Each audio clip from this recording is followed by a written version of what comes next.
guys, MasakoX here.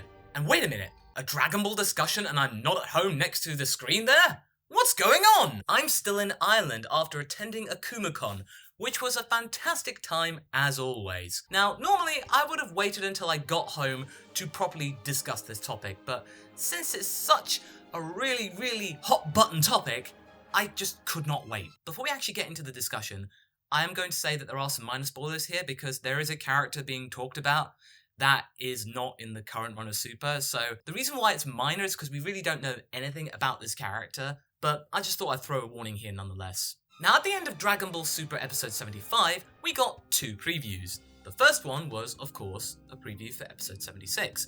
The second one, though, was for the upcoming Universe Survival arc. In terms of the marketing angle, this makes sense. There's 2 weeks to go until this arc begins, so it's natural to start generating the hype train, get it all going. We're actually starting to look forward to this, and probably the most likely reason that they actually have some animation to show off. Now, in this short preview, we got a lot of interesting shots, including the reintroduction of Kaba and Frost. Oh well, so much for my theory that Hit killed him. As well as some shots of the Omni King and the Daishinkan, which is probably going to be in the new intro that will replace Chozetsu Dynamic. As well as various gods of destruction and their respective attendants. However, there was a 1 second shot, barely a second, probably less than that, of a character that we've never seen before, but the transformation we have many times. The arc preview was big enough, but that shot alone set the internet ablaze. At first, she looks demure, like she doesn't want to cause too much trouble or she doesn't give off that vibe of being particularly strong. However, looks can be very deceiving, and you really shouldn't judge them on looks, especially in Dragon Ball. Within an instant, she powers up and transforms into what is essentially a female version of BROLY. A legendary Super Saiyan in its entirety, with the greenish yellow hair, the muscles, the pupilless eyes, everything. Even the earrings! They got everything in here. It's just a female character instead of the Super Saiyan that we are familiar with. This confirms one of three things. First, that Saiyans do exist in other universes aside from the Universe 6 and 7 pairing. Secondly, that the idea of a legendary Super Saiyan is possible.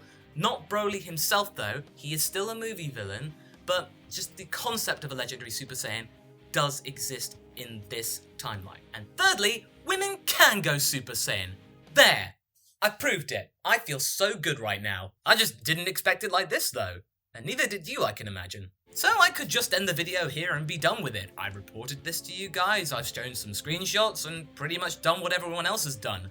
Only several hours earlier. Damn you, time zones! This revelation got me thinking though. This is just, basically, another ploy from Toei to generate hype for Super.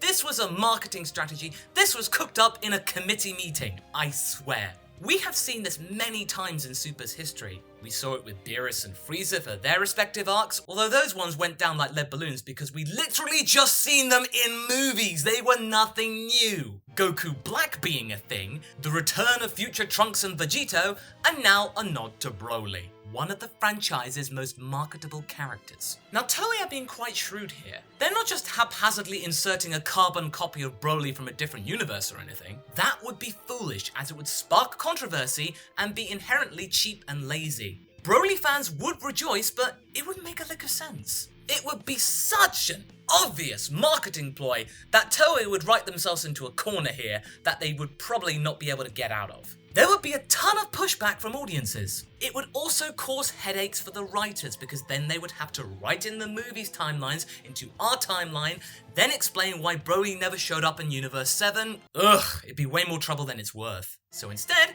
let's kill two birds with one stone here. Female Super Saiyans and some BROLY fan service. Job done. That idea is quite cunning and seems pretty inevitable. Toei's strategy here is an exact replica of what they did with future Trunks and Vegito's introductions.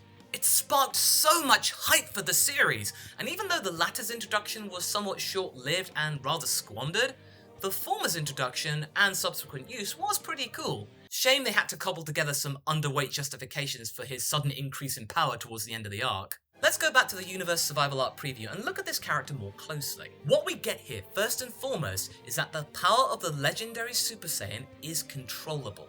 It looks like she's able to activate this form just like a regular transformation, unlike BROLY's dramatic transformations in the movies. As we know from Saiyan power-ups of old, as the user becomes more adept at the transformation, the time it takes to reach that form is exponentially reduced. Just like we see here. So she's done this before and regained control perhaps?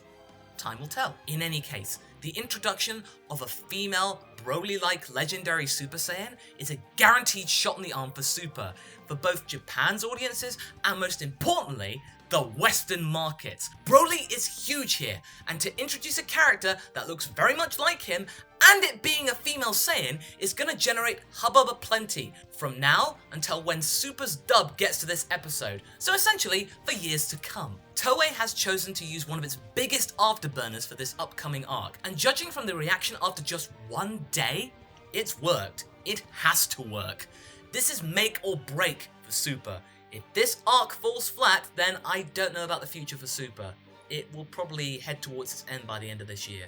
Let's just hope that unlike Toei's other previews, this actually lives up to the hype. For me, I'm just happy that female Super Saiyans are a thing now. Rock on! So what do you guys think? Are you keen to see more of this female Super Saiyan? Are you glad that we're actually seeing a nod to Broly in the series? Leave a comment below and let's get this discussion going. Anyway, I hope you enjoyed this video. Until the next one, be sure to like and subscribe. And until then, catch you later.